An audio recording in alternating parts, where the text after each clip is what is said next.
Oi, eu sou o Luiz, monitor do Departamento de Estatística do FMG, e hoje eu vou falar de medida de exposição. Medida de exposição e separatrizes são valores que separam os dados após sua ordenação, e ele pode ser separado em quartis, percentis e decis.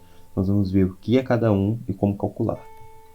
Quartis são valores que dividem o conjunto de dados ordenados em 4 partes iguais.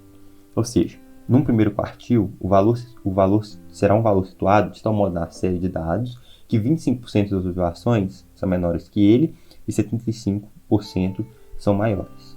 Então, seguindo essa regra para cada quartil, no final existirá 4 quartis, com cada quartil com 25% das observações. Já os decis são valores que dividem o conjunto de dados ordenados em 10 partes iguais. Então, no final do cálculo dos decis, haverá 10 decis e cada decil terá 10% das observações constatadas. E os percentis são valores que dividem o conjunto de dados ordenados em 100 partes iguais. Então, para cada percentil, sendo 100 percentis, haverá 1% de observação dos dados. Para o cálculo dos quartis, decis e percentis, o primeiro passo é determinar as frequências acumuladas de distribuição. O segundo é calcular a posição do quartil, do decil ou do percentil desejado por uma dessas fórmulas. A primeira fórmula do quartil, em seguida a do decil e por último a do percentil. Terceiro passo, identificar a que classe contém o quartil, decil ou percentil desejado por meio da frequência acumulada simples.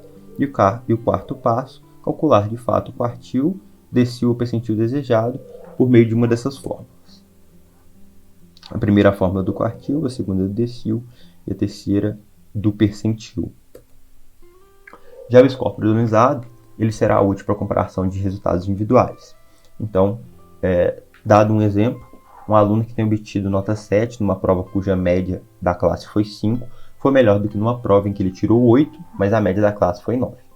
Além da comparação da nota individual com a média da classe, também é importante avaliar em cada caso a variabilidade das notas, se ela foi grande ou não. Por exemplo, se o desempenho deste aluno que obteve nota 7 seria bastante bom se o desvio da classe fosse 2, e seria apenas razoável se o desvio padrão da classe fosse 4.